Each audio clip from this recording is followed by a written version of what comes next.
최근 국내에서는 신종 코로나 바이러스 감염증의 재확산을 우려하게 만드는 사건이 터져 떠들썩한 상황인데 바로 교회의 집단 감염입니다. 지난 18일 중앙방역대책본부의 발표에 의하면 서울 성북구에 위치한 사랑제일교회에서는 지난 12일에 코로나19 첫 확진자가 보고된 이후 17일까지 사랑제일교회발 코로나19 확진자가 무려 300명이 넘었죠. 이는 국내 코로나19 집단 감염을 일으킨 사례들 중에서는 두 번째로 그 수가 많은데, 먼저 국내에 대혼란을 가져왔던 신천지 대구교회발 감염 확산이 5,214명으로 가장 많았고, 그 다음으로는 이번에 터져 여전히 진행형이며 서울과 경기 지역을 중심으로 사회적 거리두기를 2단계로 격상시킨 성북구 사랑제일교회발 감염 확산, 그리고 세 번째가 277명의 집단 감염을 야기한 그 유명한 이태원 클럽 사건입니다. 국내 주요 언론의 보도에 따르면 이번에 심각한 문제로 떠오른 성북구 사랑제일교회에서는 교인들이 모여 정규 예배뿐만 아니라 숙식을 비롯해 다양한 단체 활동을 한 것으로 전해져 충격을 더하고 있습니다. 실제로 사랑제일교회를 방문했던 4천여 명 중 2천여 명을 대상으로 코로나19 진단검사를 실시한 결과 검사 양성률이 16% 수준으로 상당히 높게 나왔는데, 심지어 이러한 상황 속에서 지난 15일 광복절 연휴에는 해당 교회의 목사가 광화문에서 대규모 집회를 열었고, 이에 상당수의 교인들도 함께 참석해 집단 감염의 우려가 커지고 있습니다. 한편 신종 코로나 바이러스 감염증의 확산으로 인한 피해는 이미 전 세계적으로 나타나고 있는 양상인데요. 특히 인도에서도 심각합니다. 전 세계 실시간 통계 사이트 월드오미터가 공개하는 자료에 의하면 인도에서는 현재까지 누적 확진자 270만 명, 사망자 수는 5만 명을 넘겼으며 최근 1일 신규 확진자 수도 무려 6만 명대로 보고되고 있어 상황이 매우 심각하고 그만큼 경제적으로도 큰 피해를 받고 있습니다. 이처럼 지금 당장은 코로나19 사태로 인한 심각한 피해를 직면하고 있는 실정이지만 중장기적인 측면에서 바라본 인도의 경우 이야기가 완전히 달라지는데, 앞으로 세계 3위의 경제 대국으로 부상할 거라는 관측까지 나올 만큼 여러 방면에서 무서운 속도로 성장하고 있습니다. 지난 16일 한국은행은 인도 경제 성장 배경 및 코로나19 이후 전망이라는 보고서를 해외 경제 포커스를 통해 발표했는데, 이 보고서에 따르면 인도가 지난 1991년에 전 세계의 시장 경제를 개방하고 난 이후 약 30년 동안 연평균 6.4%라는 높은 성장세를 보이고 있습니다. 특히 인도에서는 외국인 직접 투자 규제를 완화함으로써 전 세계 다국적 기업들이 앞다퉈 인도 시장에 진출하고 있는데, 특히 자동차와 화학 업종을 중심으로 눈에 띄게 투자가 확대되고 있는 추세입니다. 이를 뒷받침하고 있는 구체적인 통계 수치를 잠깐 살펴보자면, 지난해 2019년 기준으로 자동차 생산 부문에서는 419만 대로 전 세계 5위 수준까지 올라왔고, 석유 정제와 화학 생산 능력 부문에서도 아시아에서 2위와 3위를 각각 기록하며 제조업에서 경쟁력을 갖추기 시작했죠. 앞서 언급했던 한국은행의 보고서에는 인도에 대해 한국은 인도의 글로벌 공급망 참여 확대로 인해 앞으로 성장이 기대되는 중간재, 자본재 시장을 공략해야 한다. 인도의 내수 시장을 공략하기 위해서는 수출 품목의 다변화와 온라인 플랫폼의 적극적인 활용이 필수다 라고 언급하며 한국도 발빠르게 대비할 필요가 있다고 강조합니다. 물론 한국을 대표하는 대기업들은 이러한 글로벌 트렌드를 잘 캐치해 남들보다 한 발 빠르게 움직이는데, 그 대표적인 예가 삼성전자입니다.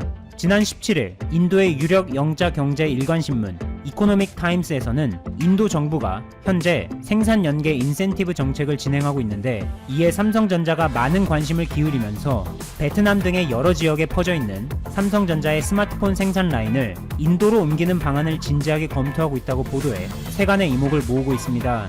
참고로 생산 연계 인센티브 정책은 글로벌 기업을 유치하기 위해 생산 라인을 인도로 이전하는 기업들을 대상으로 인도 정부에서 인센티브, 즉 생산 장려금을 제공하는 것으로 전 세계 많은 기업들이 이 정책의 혜택을 기반으로 인도 정부와 투자 방안을 협의하고 있죠. 중국에 이어서 세계 스마트폰 수출국 2위에 올라 있는 베트남의 경우 삼성전자에 대한 의존도가 매우 높은 나라인 만큼 이번에 삼성전자가 인도 정부가 제공하는 생산 연계 인센티브 혜택을 발판으로 삼아 만약 현재 베트남에 구축된 스마트폰 생산 라인을 인도로 이전하게 된다면 베트남에서는 생각만 해도 아찔할 엄청난 경제적 타격을 입게 되겠죠.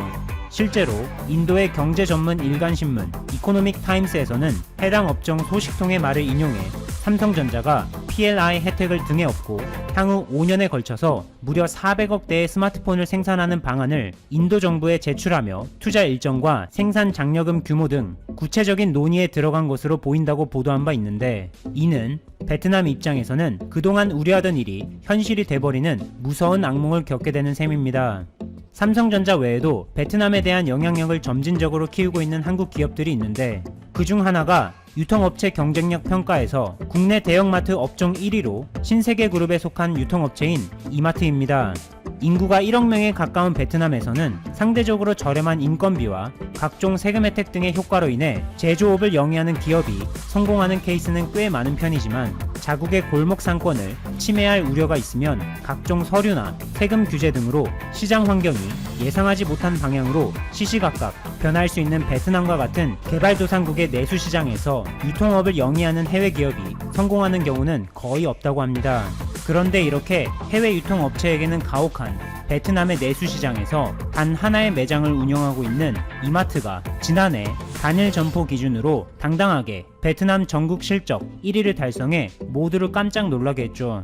중국에서 쓰디쓴 실패의 아픔을 겪고 이를 자양분 삼아 10여 년 전인 지난 2011년에 베트남에 시장조사팀을 보내 내수 시장을 철저하게 분석했는데, 이마트가 얼마나 꼼꼼하게 조사했는지를 잘 보여주는 대표적인 사례를 하나 들어보면, 축산 분야를 맡은 관계자는 호치민의 중산층 가정에서 직접 1년간 홈스테이를 하며 소비 문화를 익혔습니다. 그로부터 약 5년이 지난 2015년 말, 이마트는 약 100여 명의 인력을 베트남에 파견해 현지에 본부를 설립하며 본격적으로 베트남 사업에 시동을 걸었고, 마침내 호치민에 이마트 고밥점을 열었죠. 이마트에서 직접 발품 팔아 건물을 인수했던 고밥 지역은 호치민 외곽 지역에 위치해 있는 곳으로 베트남의 젊은 부부들이 밀집해 있습니다. 기존의 공식과도 같았던 한인 밀집 지역은 오히려 피하고 점포 한 개로 베트남 유통시장에 뛰어든 이마트는 현지 소비자들에게 좋은 물건을 값싸게 공급한다는 할인점의 본질을 극대화시키는 전략을 택했습니다.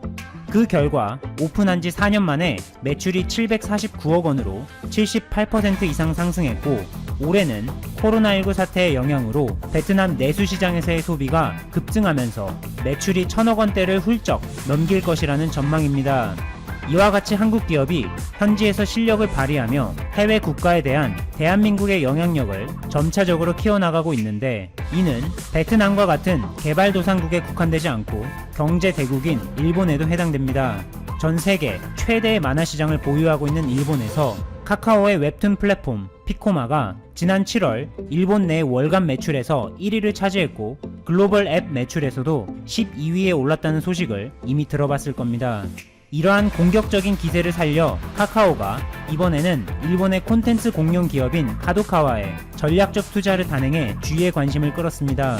카카오의 반기 보고서에 의하면 지난 6월 말에 412억 원을 투자해 카도카와의 지분 2.7%를 인수했고, 이번에 추가적으로 카도카와의 지분을 인수해 현재 카카오가 보유한 지분율은 4.9%에 달합니다. 참고로 카도카와는 만화, 라이트노벨, 애니메이션, 영화, 잡지, 그리고 인터넷 매체까지 일본 문화계에 다소 강력한 영향력을 미치고 있는 기업으로 2019년을 기준으로 매출액은 2,086억엔이고 영업이익은 27억엔을 올리고 있는 일본의 대표적인 종합 컨텐츠 기업입니다. 그런데 만화계 최강국이라 불리는 일본의 안방에서 한국 기업이 점점 그 영향력을 키우고 있어 일본 입장에서는 한국의 저돌적인 기세에 눌려 어떻게든 이를 막아보려고 애를 쓰고 있는데, 이는 웹툰 시장뿐만 아니라 일본과 한국의 경제 전반적인 측면에 해당되는 이야기입니다. 여러분들도 이미 아시다시피 지난해 7월 일본에서 대한국 수출 규제 강화를 단행해 경제 보복을 가했고, 한국은 이 문제를 해결하고자 적극적으로 나서지만 일본이 억지스러운 태도로 일관하며 해결할 의지를 보이지 않자 한국은 결국 WTO의 분쟁 해결 절차를 재개했죠. 일본의 억지는 여기서 그치지 않고 WTO의 사무총장을 선출하는 선거에 후보로 한국산업통상자원부의 유명희 통상교섭본부장이 출마하자 일본 외무성의 한 관계자는 대놓고 공평과 중립성에 의문이 든다며 한국이 아닌 아프리카 출신의 후보를 지지한다고 밝혔습니다. 그런데 최근 독일 베텔스만 재단의 글로벌 이코노믹 다이나믹스, 줄여서 GED 프로젝트 팀에서는 세계 무역기구의 사무총장 후보들을 대상으로 자격 요건을 평가해 경쟁력을 분석해 탑3를 발표했습니다. GED 프로젝트 팀의 분석에 따른 탑3는 한국의 유명희 본부장과 케냐의 아미나 모하메드, 그리고 몰도바의 투도르 울리아노브스키죠. 이러한 분석은 WTO 회원국의 대표단과 통상 관료, 그리고 전문가 등 총 1092명을 대상으로 실시한 설문조사의 결과를 바탕으로 조직 관리 경험, 정치적 경험, 경제학 교육 정도, WTO 협상 경험, 법학적 지식, 공직 경험 등의 자격 요건을 기준으로 해당 후보를 평가한 것입니다. 유명희 본부장을 포함해 탑3 후보 모두 6개의 요건 중에서 각각 5개의 자격 요건을 갖춘 것으로 나타났는데, 특히 GED 측에서는 유명희 본부장에 대해 탄탄한 성과 부분을 높이 평가했다고 합니다. 이처럼 세계적으로 권위 있는 국제기관에서 전문가들을 대상으로 실시한 설문조사를 바탕으로 하는 분석 결과가 WTO 사무총장 후보 탑3에 한국의 유명희 본부장을 포함한다는 소식을 미국이 중국 화웨이를 극단적으로 몰아붙이고 있죠. 미국의 원천 기술을 활용해서 반도체 설계를 하는 기업들, 미국의 암홀딩스나 대만의 TSMC와 화웨이의 거래를 끊는 것이 미국이 최근에 시행했던 규제의 핵심이었습니다. 화웨이의 5G 통신 장비와 최신 스마트폰에 들어가는 반도체 칩셋을 주지 않겠다는 의지를 분명히 한 것이죠. 대외적인 명분은 보안에 대한 우려입니다. 미국은 지속적으로 화웨이 장비를 통한 중국 정부로의 기술, 정보 유출, 즉 백도어를 염두에 두고 있었습니다. 이러한 미국의 주장에 화웨이가 본격적으로 맞서기 시작했습니다. 국내 언론들은 이 화웨이를 제재했던 근거였던 미국의 보안 우려 명분이 흔들리는 것 아니냐고 대대적으로 보도하기 시작했습니다. 화웨이가 5G 기지국 장비에 대한 국제 보안 인증을 최근에 획득했기 때문인데요. 7일 화웨이가 밝힌 내용에 따르면 화웨이의 5G 기지국 장비는 세계 최초로 스페인 정보국 산하 인증기관 CCN으로부터 Common Criteria CC 평가 보증 등급 4 Positive 인증을 받았다고 밝혔습니다. 이 CC 인증은 통신 그리고 정보 기술의 보안 기능에 대한 국제 평가 기준으로 통용된다고 하는데요. 화웨이가 획득한 4 Positive 등급은 네트워크 장비로 취득할 수 있는 가장 상위의 등급이라고 합니다. 화웨이는 이번 인증을 매우 자랑스럽게 평가하면서 이는 화웨이의 장비를 통한 5G 무선 접속망이 사용자들에게 충분한 신뢰를 줄 수 있다는 것을 공식적으로 입증한 것이라고 평가했습니다. 미국은 지속적으로 화웨이의 5G 통신 장비를 도입하지 말라고 동맹국들을 상대로 압박하고 있었죠. 이에 대해서 영국도 최근 입장을 바꿔서 화웨이 장비의 기여도를 제로로 만들겠다고 선언했고, 캐나다, 독일, 일본의 통신사들 역시 화웨이 장비를 배제하기 시작했습니다.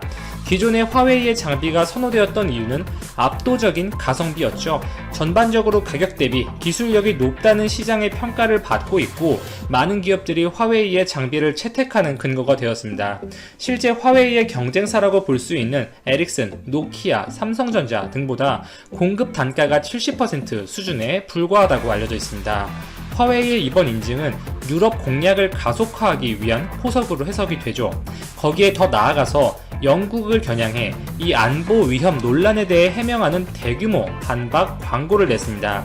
CNBC, 로이터 등의 보도에 따르면 화웨이는 영국의 주요 언론 매체 가디언, 데일리 메일, 데일리 텔레그래프 등의 편지 형식의 광고를 기재했는데요.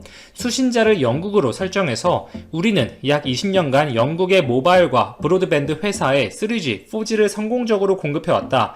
영국의 5G 기술 발전을 위한 우리의 역할에 의문을 표현하는 세력들이 있다면서 계속해서 거래를 유지할 것을 촉구했습니다. 화웨이의 절박함이 엿보이는 대목이죠. 미국의 일부 동맹국들, 말씀드린 영국이나 캐나다, 호주 등은 반 화웨이 의사를 분명히 표출했지만 아직 이탈리아라든지 스페인, 프랑스 등의 유럽 국가는 반 화웨이 전선에 본격적으로 탑승할지 아직 관망하는 입장을 표현하고 있습니다.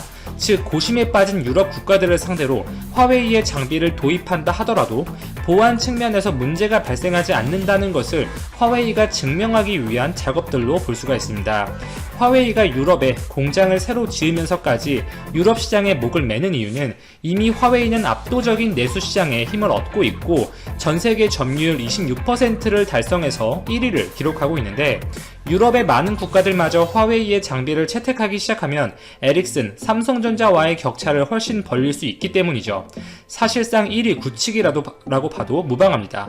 그러나 화웨이가 받은 CC 인증만으로 화웨이 장비가 보안에서 자유롭다는 것을 증명할 수가 있을까요? 당연히 그렇지 않습니다. 해당 CC 인증은 이 보안 관련 소프트웨어를 대상으로 한 검증인데, 이것은 악성 코드나 바이러스 침투와 같은 외부의 공격을 얼마만큼 차단할 수 있는지 이 자체적인 방어 기술을 평가하는 것입니다. 중국 화웨이의 장비가 끊임없이 보안 부분에서 이슈가 되는 것은 화웨이 장비가 외부의 해킹에 대해서 취약해서입니까? 아니죠. 내부의 백도어 문제입니다. 즉, 이 CC 인증을 받았다고 하더라도 내부에 백도어가 없다는 것을 증명하는 것이 아니라는 것입니다.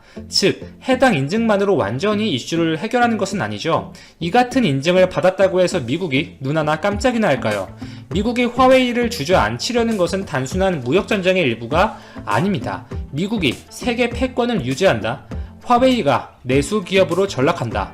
이 두 가지는 동의어라고 보시면 됩니다. 화웨이가 유럽 국가들마저 장악해서 5G 통신망을 다 깔면 미국이 그동안 세계의 경차를 자처하면서 상대 국가들과 이 전 세계를 압도적인 정보력을 바탕으로 지켜보는 그 체제 자체의 균열이 생기는 것입니다. 얼마만큼 미국이 필사적인 입장인지는 미국의 법무장관 윌리엄 바의 워딩을 통해 알 수가 있습니다. 미국과 우리의 연합국들은 중국과 전세계 5G 인프라를 개발하고 구축하는 데 있어서 경쟁하고 있다. 국가 안보와 전 세계적인 자유민주적 가치의 번영은 우리가 5G 통신 경쟁에서 승리하는 데 달려있다. 5G는 추후 세계 경제의 중추신경계인 글로벌 인프라의 중요한 부분이 된다. 5G 통신은 미래 4차 산업사회의 정보 고속도로라고 할 수가 있기 때문에 이를 누가 먼저 확보하고 통제하느냐가 세계 패권과 직결되는 부분입니다. 민주주의, 민주적 가치, 세계 패권, 이러한 중요한 단어들이 모두 포함이 되어 있죠. 최근 미국이 중국을 향해서 이 공산주의라고 대놓고 언급하는 것과 일맥상통한 부분이라고 볼 수가 있습니다. 미국 입장에서는 근 10년간 중국이 지나치게 성장했고, 특히 5G 시장에서만큼은 미국에 대등하다고 평가하는 의견들도 많은 만큼 기술적 우위를 확보하기 위한 시간이 필요한 상태입니다. 실제로 5G 기술 관련 분야에서 화웨이는 전 세계 기업들 중에 가장 많은 특허 개수를 보유하고 있습니다. 이 5G 연관 표준 기술 특허 SEP는 특정 사업에 채택된 표준 기술을 구현하는데 반드시 사용할 수밖에 없는 필수 기술 특허를 의미하는데, 여기에서 화웨이가 300건으로 가장 많은 SEP를 보유하고 있습니다. 2위 삼성전자, 3위 노키아, 미국 기업 퀄컴은 4위에 그친 상태입니다. 물론 실질적인 핵심 기술은 여전히 미국 측이 갖고 있는 부분들도 많지만 이 5G 통신 장비에서만큼은 화웨이는 결코 만만한 상대가 아니다. 이렇게 볼 수가 있습니다. 중국이 무려 1천조 원을 쏟아붓겠다고 밝힌 신인프라 정책, 세부적으로 5G, 사물 인터넷, 인공지능, 클라우드, 블록체인, 데이터 센터, 스마트 에너지 등이 포함되었습니다. 모두 4차 산업과 직결된 항목들이죠. 특히 여기서 가장 핵심 분야는 5G입니다. 최근 미국이 화웨이의 제재로 중국에서는 5G 산업에 대한 발전 의지가 더욱더 강해지는 분위기입니다. 산업 전반에서 대외적 의존도를 줄이고 국내 시장을 통해 산업 발전을 도모하려는 기조가 공고해지고 있는 가운데 올해 중국의 이동통신 서비스 기업이 100만 개에 달하는 5G 기지국을 설치할 계획이라고 밝혔습니다. 빠른 5G의 보급을 위해서 중국에서 출시되는 이 5G 스마트폰 가격도 지속적으로 하락시키면서 단말기 보급도 빨라질 전망인데요. 현재 중국에서 팔리고 있는 5G 스마트폰 가운데 보급형 제품의 가격은 2,000위안, 대략 30만원에서 40만원 사이 수준입니다. 초기 최저 5,000위안이었던 것과 비교하면 절반 이상 가격이 저렴해진 것이죠. 단말기 가격도 낮추고 요금도 인하시키면서 빠르게 5G의 가입자 수를 늘리면서 초기 시장을 선점하겠다는 의지로 해석이 되고 있습니다. 통신 장비와 스마트폰을 넘어서 이 화웨이는 커넥티드카, 인터넷 통신과 연결된 차를 의미합니다. 그리고 자율주행차 등 이 자동차 산업에서도 5G 주도권 장악에 나선 모습인데요. 이렇게 중국 화웨이는 5G의 빠른 보급에 사활을 걸고 있는 상태고, 스마트폰, 통신, 장비를 넘어서 위성, 자동차 등에도 연계해서 이 5G 생태계 구축에 본격적으로 나서고 있습니다. 미국이 화웨이를 때리는 근본적인 이유는 이 기술 패권에서 이기겠다는 것이고, 향후 4차 산업에서 위에서 언급드린 고속도로, 그리고 이 방대한 정보, 그 쌀의 역할을 하는 이 5G 시장에서 중국이 화웨이를 필두로 가장 앞서 나가고 있는 것이 현재의 흐름이고, 그동안 미국은 세계의 모든 국가들을 아래에 두고 이 압도적인 정보력을 이렇게 바탕으로 지켜보고 있었지만, 중국이 5G 생태계를 먼저 조성하고 그 생태계가 다양한 산업 분야로 번지고, 그리고 지역적으로도 아시아의 주요 국가들이나 유럽으로 번지게 되면 정말 걷잡을 수 없는 상황이 발생할 수가 있기 때문에 필연적으로 화웨이를 지금 쓰러뜨려야 하는 것이 미국의 숙명이다, 그렇게 볼 수가 있습니다. 미국이 화웨이를 강하게 몰아붙일수록 단기적으로 우리 반도체 기업들, 이 대기업들에게 불확실성은 커지겠지만 장기적으로는 삼성을 위시한 우리나라 기업들이 어느 정도 수혜를 볼 수 있다, 저는 그렇게 생각을 합니다.